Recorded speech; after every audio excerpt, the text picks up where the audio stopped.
bienvenidos a este nuevo capítulo de Plantéatelo, con el que estamos desde el estudio del área de diseño Santo Tomás. En este nuevo capítulo tenemos dos invitados que desde sus respectivas áreas de expertise están contribuyendo a mejorar la sustentabilidad de la economía en Chile. Entonces, como primer invitado tenemos a Marcelo Castillo. Marcelo Castillo es abogado del estudio Vicent y Asociados y es un invitado bien especial porque en realidad es el que escribió el primer libro de derecho ambiental en Chile. Tal vez hoy nos puede parecer normal que haya una legislación ambiental, pero en realidad hace un tiempo atrás todavía ni existía. Marcelo, muy bienvenido a Plantéatelo. Hola, gracias por la invitación. Mira, Marcelo, me gustaría que nos contaras un poco cómo se ha desarrollado en realidad la historia del derecho ambiental en el mundo y en Chile en particular, y desde cuándo estamos hablando de un derecho ambiental acá. Una pregunta bastante larga de responder, pero la vamos a hacer resumida.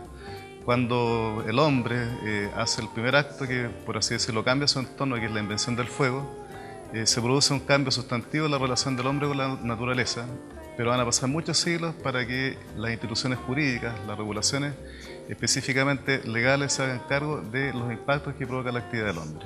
Y digo yo que pasaron siglos porque la verdad es que recién en los años 60 el medio ambiente pasa a ser un objeto de preocupación jurídica en todas partes del mundo. ¿Y tú viste algo, o sea, qué es el punto de inflexión ahí? O sea, ¿por qué en los años 60 empezó a desarrollarse esa preocupación? ¿Hay algún contexto? Sí, hay varias cosas, diríamos, casos específicos que ocurrieron en el mundo. Por ejemplo, la contaminación de Londres, en que en un día murieron como 3.000 personas en los años 50, que determinó que se tapiaran y se cambiara el uso de los combustibles fósiles para calefaccionar esa ciudad. También ahí está el estudio de Rachel Carson, Silent Spring, Primavera Silenciosa, donde ella por primera vez da cuenta de los efectos del DDT sobre los animales, específicamente sobre el águila. DDT, sí, que es un pesticida altamente contaminante y que se acumulaba en los animales y por bioacumulación generaba cambios mutagénicos, o sea, genéticos, de manera tal, por ejemplo, que salían con los pies deformes, con las uñas deformes, con el pico deforme, y de esa forma, digamos, se dieron cuenta a través de un indicador biológico el grado de contaminación que estaba llegando al planeta. Y en los años 60 hay un gran debate, se produce una gran repercusión en el mundo, en Europa, también hay algunos accidentes que ocurren, por ejemplo en Italia, el accidente de Seveso, donde explotan fábricas químicas y matan a mucha gente por contaminación, el caso Bhopal de la India. Entonces eso, lo que ocurre en la década de los 60 y 70, influye sobre las instituciones jurídicas.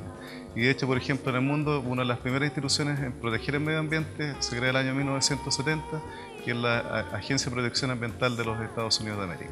Y a partir de ahí se produce, diríamos, una oleada en el mundo en que empiezan a crearse ministerios, servicios de protección ambiental en todas partes del mundo y empieza ya a tener reconocimiento constitucional, por ejemplo, en la Constitución de Portugal de 1976, en la Constitución Española de 1978 y también en la chilena en 1980. A su vez en Chile la preocupación también diríamos que es tardía, porque en general el derecho cuando se preocupaba del medio ambiente se preocupaba de lo que se llama recursos naturales, es decir, de los elementos del medio ambiente como el agua, los bosques, las minas, que son susceptibles de apropiación y representan un valor económico. No se preocupaban de aquella parte del medio ambiente que no representaba valoración económica y que hoy día, cada día más, con el calentamiento global, con todos los problemas globales de contaminación que tenemos, empiezan a tener un valor muy significativo para la vida. O sea, ¿en qué año publicaste tú tu libro? Lo publiqué el año 1994. En realidad es propiamente tal el primer libro de Derecho Ambiental, pero antes había muchos artículos que se habían escrito sueltos. Uno de los primeros artículos se publicó el año 76 por parte de don Godofredo Stutzin, que se llama Los Derechos de la Naturaleza, y era un artículo muy interesante, pero siempre se publicaron artículos. Yo fui el primero en publicar un libro y eso obviamente, aparte de constituir un orgullo, daba cuenta un poco de la precariedad de nuestro país, en el sentido que no había un desarrollo jurídico de esta disciplina. ¿Qué desafíos ves tú actualmente todavía para el sistema para realmente garantizar el cumplimiento de esta legislación que se ha ido desarrollando? ¿Qué le falta todavía a Chile o no le falta nada? Yo creo que hoy día estamos, este año particularmente, estamos en un año que es muy interesante porque a partir del 28 de diciembre de 2012 se creó la Superintendencia de Medio Ambiente, los tribunales ambientales, el Ministerio de Medio Ambiente, varios organismos encargados de proteger el medio ambiente desde el punto de vista administrativo, desde el punto de vista jurisdiccional. Por lo tanto, estamos hoy día, este año, en un momento muy interesante en el sentido de que tenemos instrumentos jurídicos para proteger el medio ambiente. No sabemos cuánto se van a demorar en madurar para efectivamente proteger el medio ambiente, pero yo creo que lo más importante es un cambio cultural. O sea, las leyes son un componente para proteger el medio ambiente. Lo más importante es la cultura, la conciencia ético-social de las personas, más que lo que establezcan las leyes. Las leyes son el umbral mínimo moral que establece una sociedad y que hace exigible, ¿no es cierto?, a través de instrumentos de coacción. En cambio, desde el punto de vista ético, moral, los ciudadanos se autoimponen obligaciones. Y Sí. eso es más importante que las leyes. A mí me gustaría conversar sobre un recurso natural que está bien disputado últimamente, que es justamente el agua. O sea, está disputado desde el punto de vista de los privados que están disputando los derechos de agua. De ahí al mismo tiempo están conflictando diferentes actividades económicas. En algunas partes ya está en peligro el uso humano de ese recurso. Y al mismo tiempo es un recurso que a mí me llama harto la atención porque en sí, en la Constitución, está casi protegido como un bien de uso público. Pero si yo miro, y especialmente voy a la parte norte, veo que en realidad lo que menos es para uso público, porque en realidad está todo en manos de privado. Entonces, ¿puedes explicar un poco esa contradicción en el sistema en cuanto a los derechos de agua? Bueno, ese es un tema difícil de explicarlo. Si uno revisa la Constitución de 1980, ahí podría encontrar una base para la explicación. El artículo o garantía constitucional más largo de la Constitución es el que se refiere al derecho a propiedad, el que cuenta con más extensión en su regulación y por lo tanto el legislador, el constituyente de 1980 lo que quería era que todo fuera objeto del derecho a propiedad, incluyendo también las aguas. Pese a que se reconoce la calidad de bien nacional de uso público de las aguas, le asignan a los particulares un derecho de aprovechamiento que tiene las características del derecho de propiedad. Y eso es la negación del agua, del uso del agua, ¿no es cierto?, en sus funciones ambientales, en sus funciones de pilar o soporte de la vida humana, de la flora y la fauna acuática también, por cuanto el agua, pese a que se lo puede considerar como recurso natural susceptible de apropiación, de venta, de asignación de derechos por parte del Estado, además cumple otras funciones ecológicas que son relevantes para la vida. Mira, bien interesante porque nunca lo había visto así. El concepto de bien de uso público en sí solamente garantiza que gente pueda usarlo. O sea, no es que de repente uno lo interpreta como casi una protección del agua para que todo el mundo lo pueda usar, no, sino que simplemente abre la puerta a que en sí alguien pueda hacer uso de eso, pero de ahí está sujeto al derecho de propiedad. O sea, digamos, en sí no es una contradicción, sino que de repente es una mala interpretación de uno cuando lo lee como algo súper fundamental porque uno viene como con otro chip de leerlo, sí, como que se está garantizando para que todos tengamos acceso a eso, no. Es efectivamente eso, pero esa es la contradicción que tiene. Es como si, para que se entienda bien la idea, las calles y las veredas y las plazas son bienes nacionales de uso público, todos los pueden usar. Y en las aguas, en relación con los derechos de agua, se da la paradoja de que alguien podría, por ejemplo, pedir una plaza para sí, solamente para usarla él. Eso es como efectivamente la contradicción. Y negando, obviamente, el carácter de bien nacional de uso público. Y eso es una contradicción en los términos, porque no puede ser, por un lado, ¿no es cierto?, abierto al uso de toda la población y después asignársele derecho a alguien específico para que lo use. Y ese es el problema que ocurre, por ejemplo, en la cuenca del río Báquer, que es la más caudalosa de Chile, es la más grande, con el río más caudaloso en la región de Aysén. Exactamente, en la región de Aysén, donde los habitantes no pueden sacar un vaso de agua sin que Endesa se oponga porque le afecta su derecho de agua. ¿Y eso cómo puede ser? O sea, ¿cómo? Porque yo he ido a visitar el río Báquer y no, o sea, sería bueno que explicaras por qué eso en sí es así, que Endesa les podría reclamar a los ciudadanos si es que sacan agua antes de donde ellos tienen su derecho de agua. ¿Cómo es el...? Pero eso es uno de los efectos perniciosos que ha tenido la aplicación del Código de Aguas, porque en definitiva, cuando se crean el Código de Aguas establece una distinción que no existía antiguamente en nuestro derecho, que es entre derechos de aprovechamiento de agua consuntivos, es decir, cuando se usa el agua para el consumo, y no consuntivos, cuando solamente se la usa y después se la vuelve en la misma cantidad a la fuente o curso natural de donde se extrae. El tema acá con las hidroeléctricas, siempre se pensaba que iban a estar en la parte alta de la cordillera, por lo tanto iban a tomar el agua a la cordillera arriba. Antes de que cualquiera lo tomara. Exactamente, y la iban a restituir, entonces no iban a provocar ningún efecto. Pero en la medida que todas las cuencas se fueron copando en los derechos de agua, las hidroeléctricas fueron pidiendo derechos de agua cada vez más cerca del mar y por lo tanto afectaban toda la cuenca. Y ellos decían que en la medida que ellos tenían un derecho de agua, ¿no es cierto?, para usar sus centrales hidroeléctricas y alguien se lo utilizaba, le causaban menoscabo a su derecho y por lo tanto se han opuesto sistemáticamente a que los habitantes, todos los usuarios de esos derechos de agua de arriba, ¿no es cierto?, no puedan tener ni usar el agua, ni consumirla. Y eso evidentemente que desnaturaliza el concepto del agua, ¿no? Como bien nacional de uso público, cuestiones básicas como por ejemplo como el agua para la bebida y consumo humano u otras actividades distintas a la hidroelectricidad pasan a ser secundarias, de manera tal, por ejemplo, que se da la paradoja que en esta cuenca, que es la más caudalosa de Chile, el río Báquer es una verdadera pila, ¿no es cierto?, generadora de electricidad para el resto del país, pero el agua no lo pueden usar sus habitantes.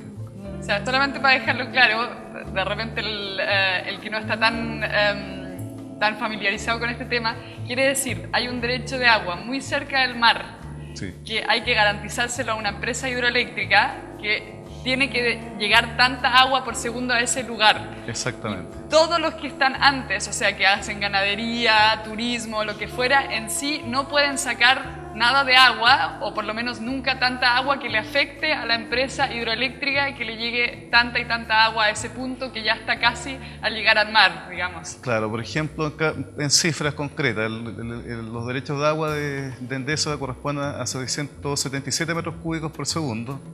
El caudal medio del río Báquer oscila entre 600 y 800 metros cúbicos por segundo, dependiendo de la estación. Y en relación con el porcentaje de los derechos de agua asignados, ellos tienen el 99,7%. O sea, quedaría solamente un 0,3% para la... Perdón, 3,3% para la población. Mira, Marcelo, ya estamos casi por terminar y me gustaría que hicieras referencia en estos últimos minutos a un caso que, bueno, se publicó ahora estos días. O sea, yo estaba leyendo el diario y sale diciendo Pablo Longueira que en realidad Hidro Aysén ya estaba aprobado. Entonces me gustaría que aclararas un poco en qué estado se encuentra este proyecto para saber, o sea, si realmente es así, si ya no hay nada más que hacer, si es un hecho. Yo creo que ahí hay una declaración política, más que nada, porque desde el punto de vista de los hechos se encuentra aprobado un componente que es la generación hidroeléctrica. Hidro Aysén es como esta mesa, ¿no es cierto?, un pie y la superficie. Tendría solamente aprobada la superficie, que es el tema referido a la generación. Pero toda la línea de transmisión, que sería el pilar que sostiene la mesa, no existe, no está aprobada. Por lo tanto, podemos decir que sea la paradoja que está aprobado solamente la superficie, pero no podríamos hablar que una mesa si es que no tiene, ¿no es cierto?, el pie que la sostiene. Y en este caso le falta la línea de transmisión, por lo tanto el proyecto está hoy día en veremos, porque falta que se apruebe un elemento esencial que es la línea de transmisión. Ahora, lo que se refiere propiamente tal a la generación, hay reclamos administrativos ante el Consejo de Ministros que establece el artículo 20 de la ley, que están pendientes y por lo tanto tampoco sabemos cuál va a ser la configuración real del proyecto. Pues la realidad es que el 9 de mayo del año 2011 se aprobó este proyecto, hoy estamos ya prácticamente terminando el mes de mayo del año 2013 y todavía está congelado. Y no solamente por el tema administrativo, sino que también por decisión de los propios inversionistas. Vale, Marcelo, muchísimas gracias por esta aclaración y bueno, en sí, digamos, uno ni concibe cómo puede ser que se esté como disociado el hecho de hacer un proyecto eléctrico y no asegurar al mismo tiempo la transmisión. En sí debería ser todo un proyecto que además su impacto ambiental debería estar evaluado en función del paquete completo. Efectivamente, eso es lo que se llama el fraccionamiento de los proyectos. Sí. Marcelo, muchísimas gracias por venir a Plantéatelo. Y bueno, ahora nos damos una pequeña pausa y vamos a comerciales.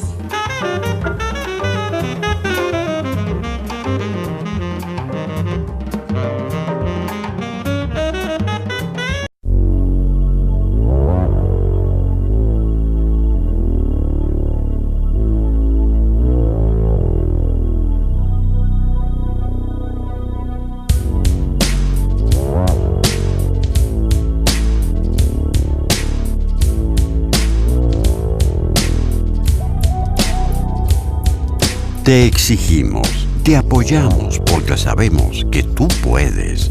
Santo Tomás, tú puedes.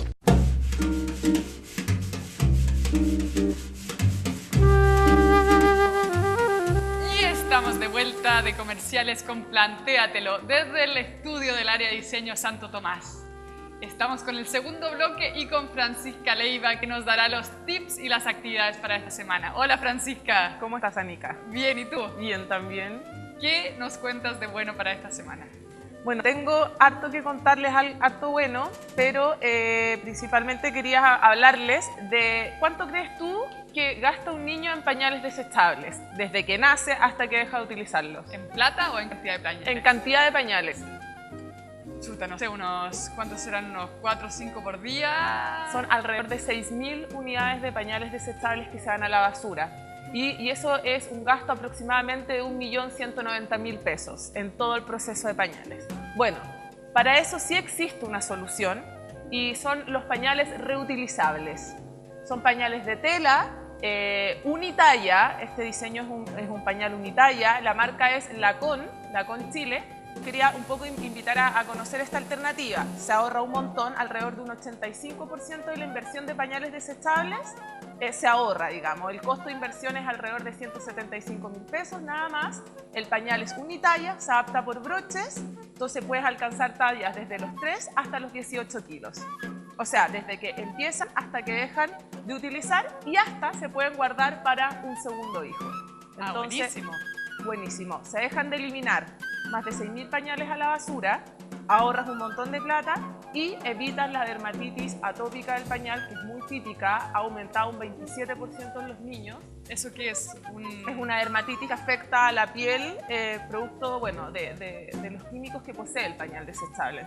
De ponerle, digamos, un material Claro. químico al poto de la guagua. Claro, así, evidentemente. Y además ayuda a evitar la displasia de cadera, que eso es súper importante también, ya que deja un espacio entre las piernas, entonces eso colabora también a la alineación de las caderas. Así que los dejo con este gran dato. Es una alternativa sumamente ecológica que suma salud, ecología, economía, por lo tanto eso agrupa un bienestar, digamos. Claro, Así que y es súper importante porque creo que mucha gente no está consciente de que realmente los pañales desechables, o sea, tienen químicos justamente para su funcionamiento, y obviamente poner nuestra piel ya en contacto con químicos malos, pero además la piel sensible de una guagua, peor todavía. No, es muy power. Y imagínate también el tiempo de degradación que tiene, alrededor de 300, 400 años. Y ni siquiera se sabe si eso es verdad, porque no han pasado aún ni 300 ni 400 años de la invención del primer pañal desechable. Así que los invito un poco a retroceder, pero con un diseño, digamos, optimizado. Con nueva tecnología. Nueva tecnología, un nuevo diseño, y además tienen un montón de diseños, animal print, animales, chorísimo, Qué así bueno. que topísimo. Y Fran, entonces ahora quiero que nos dejes tu tip sustentable para la semana. Ponga botellas en el estanque del baño. ¿Cómo es? Poner botellas en el estanque del baño hace que la cantidad de agua que se requiera para cada descarga sea mucho menor. Por lo tanto, tenemos menos consumo de agua cada vez que tiramos al baño. O sea, yo llevo una botella plástica, por ejemplo, Claro. la pongo dentro Del estanque, ojalá las que quepan, si son más de una, ideal. Y así optimizamos el agua y además hacemos presión, por lo tanto, sí se permite que todo se vaya, digamos. porque en cada descarga se descargan no sé cuántos litros. Bastante o sea, litros. Y no tiren los papeles al baño tampoco. ¿Ya? Perfecto. Eso. Fran, muchísimas gracias. Y ahora de nuevo una pequeña pausa, pero ya estamos de vuelta con Plantéatelo en un ratito. Muchas gracias.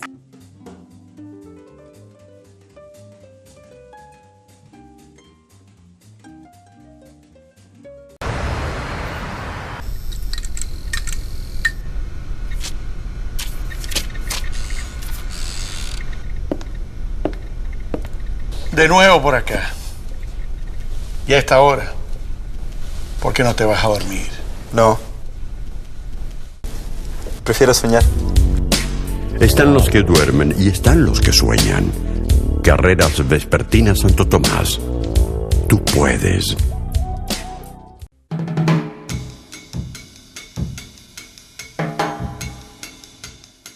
De vuelta de comerciales, estamos desde el estudio Área de Diseño Santo Tomás con este último bloque de Plantéatelo. Ahora vamos a conversar con Claudia Ortiz. Claudia Ortiz es bioquímica de la Universidad Santiago de Chile. Sus principales áreas de investigación son la bioquímica vegetal y la fitorremediación. Claudia, muy bienvenida. Hola, Anika, ¿cómo estás? Muy bien, gracias. Claudia, explícanos primero qué es en realidad lo que tú haces, tus áreas de investigación, de qué se tratan, cuéntanos un poco.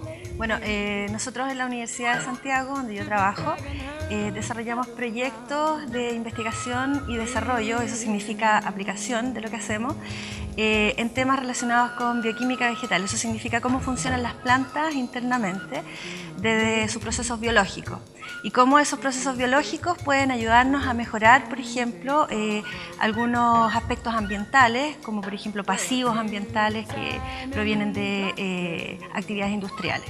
¿Qué es un pasivo ambiental?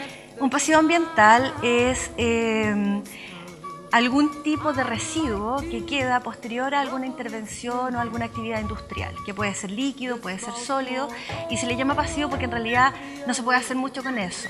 Entonces hay varias cosas que sí nosotros podemos hacer y entre ellas, por ejemplo, es mejorar su calidad, inmovilizarlo de una forma amable con el ambiente, utilizando, por ejemplo, plantas, y evitar que esto se disperse, por ejemplo, hacia el ecosistema o que intervenga, digamos, otro sistema.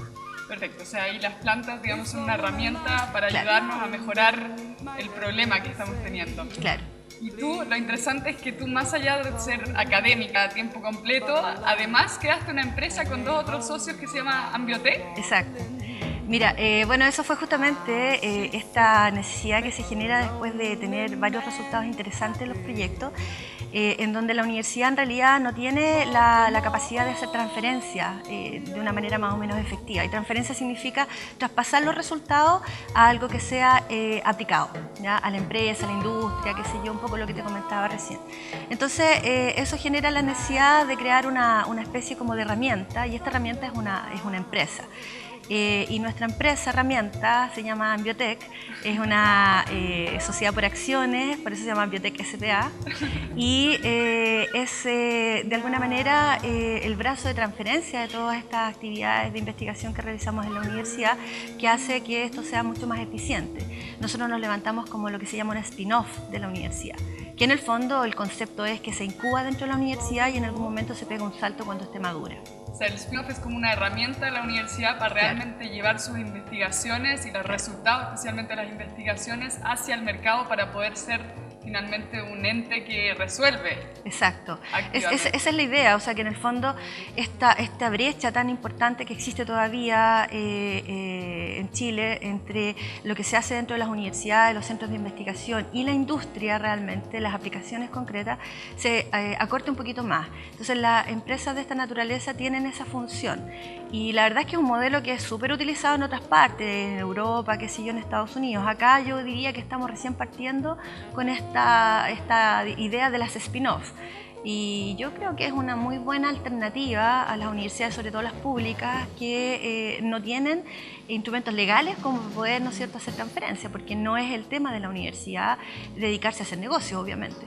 Claro, pero sí es una cosa muy importante que en realidad yo cuando empecé a dimensionar el concepto de lo que es la investigación académica, en un momento yo al ir a la universidad también me empecé a cuestionar, bueno, todo este conocimiento que estamos generando aquí dentro, si no es realmente transferible al mercado o si no está resolviendo una real necesidad de la sociedad, al final se pierde esa valiosa información. Entonces encuentro una muy buena herramienta que exista, digamos, esta spin-off, este concepto de spin-off que facilita a los académicos también realmente llevar el conocimiento hacia el mercado. Exacto, esa es la idea. Y partimos hace poquito, tenemos un año y medio más o menos de vida, ha sido bien interesante, yo diría que hay muchas herramientas hoy día, instrumentos sobre todo del Estado que te permiten orientarte, que permiten también un financiamiento. Nosotros tenemos un capital semilla de Corfo que ha sido súper importante. ¿Se ganaron un capital semilla? Claro, nos ganamos un capital semilla, ahora ya estamos en la fase 2, estamos postulando a otros financiamientos estatales, pero por otra parte también obviamente lo que nos interesa es levantar obviamente financiamiento privado, así que también estamos en eso. ¿Y cuáles son las principales problemáticas sobre las cuales actúan? Tú hablaste antes de las mineras, por ejemplo. Sí. ¿Dónde se enfocan ustedes? Mira, nuestro foco ha sido la industria minera por ser una industria bastante interventora del ambiente. Bueno, todos sabemos lo que está pasando hoy día, ¿no es cierto? Pascua Lama está ahí en la mira. Y la verdad es que en ese sentido nosotros encontramos estas herramientas biológicas que no solamente son las plantas, también las bacterias, que son bastante amistosas desde el punto de vista, ¿no es cierto?, ambiental, y por otra parte que permiten mejorar calidades de tanto sustrato, eso significa pasivos ambientales sólidos, por ejemplo, relaves mineros, y también sustratos líquidos o aguas derivadas de, por ejemplo, estos mismos tranques de relave.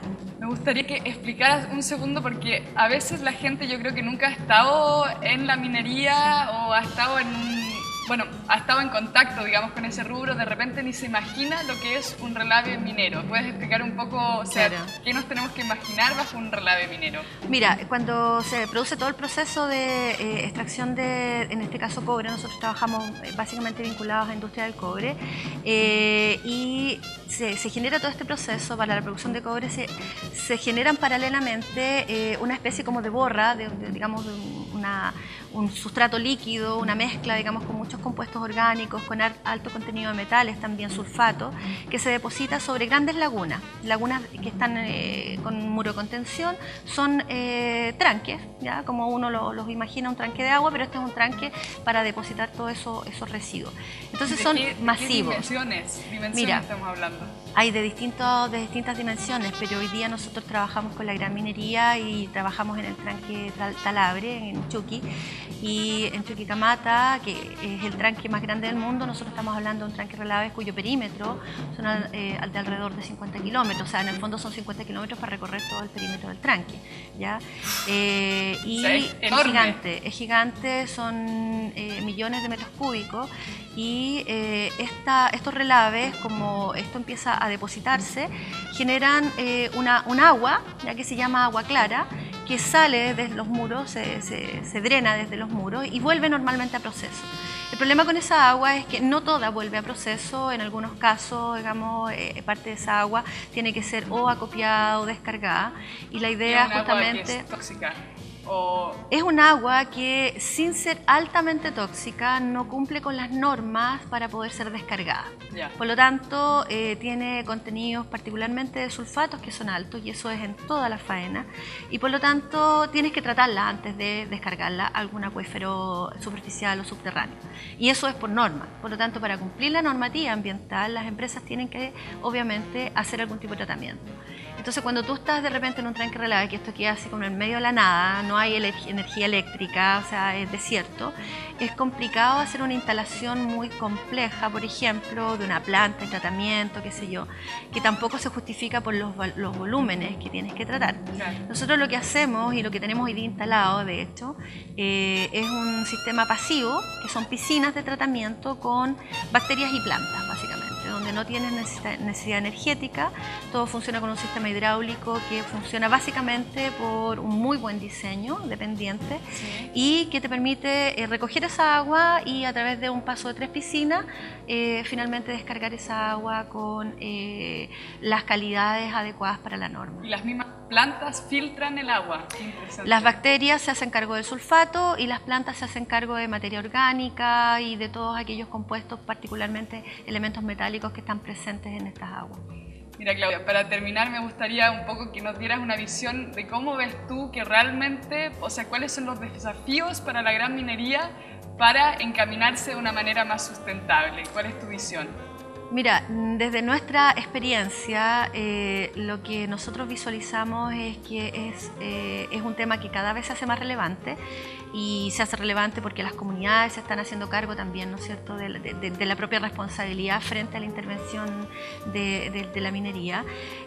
La legislación, de hecho tenemos hoy día una ley de cierre de faenas mineras que no existía hace años atrás, esto es desde el año pasado, y yo diría que hay un conjunto de elementos que se están conjugando para que cada vez más las mineras se hagan cargo de la situación ambiental.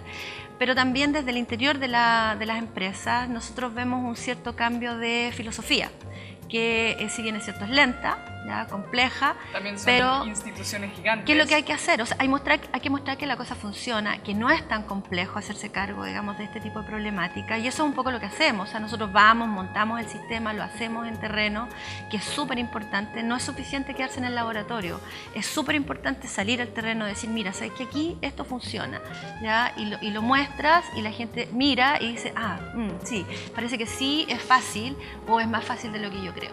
¿Ya? Y por lo tanto ahí viene después de soltar la plata en el fondo, porque hay que hacer una inversión, si tampoco es todo gratis. Claro. Eso es un poco, digamos, lo que yo veo. O sea, creo que es importante desde la perspectiva de uno mostrar lo que se hace y mostrarlo a una escala que también sea interesante para quienes van a ser los usuarios. Claro.